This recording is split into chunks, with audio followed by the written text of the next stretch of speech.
अरे बड़ी बड़ी अखिया हो गौरा ऊँची तोहर हो लीलारा। अरे बड़े बड़े अखिया हो गौरा ऊँची तोहर हो लीलारा। अरे कैसे कैसे रहलो ये गौरा शिवाजी के हो सथावा। अरे कैसे कैसे रहलो गौरा जोगिया के हो सथावा। अरे कहियो ना पूछेलो अम्मा दिलावा के हो बतिया।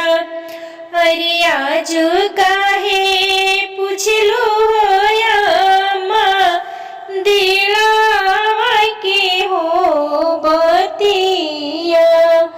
अरे आजू काहे पूछलो अम्मा दिलावा के हो बतिया।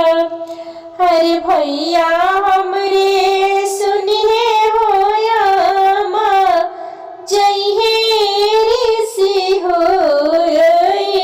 अरे भाभी हमरे सुनिए हो अम्मा हंसी है हो ठठैया।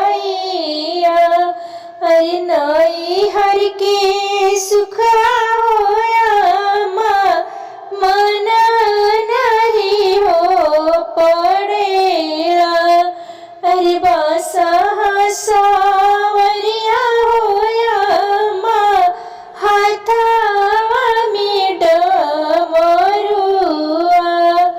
अरे देखी के डमरुआ हो अम्मा गईनी होलो भैया।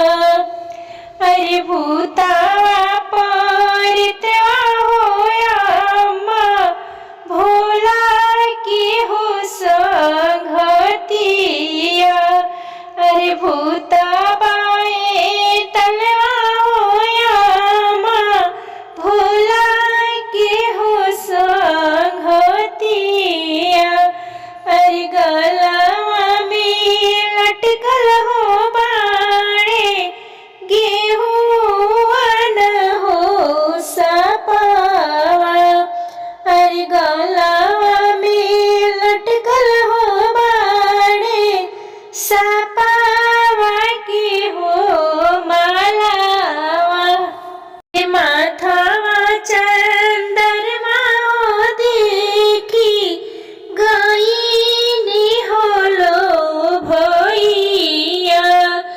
अरे शिवजी के मथवा हो अम्मा कारी कारी हो जटावा।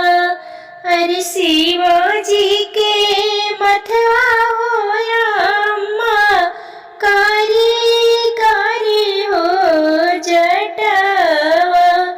अरे जटावा में बाड़े हो अम्मा गंगा जी के हो धरावा।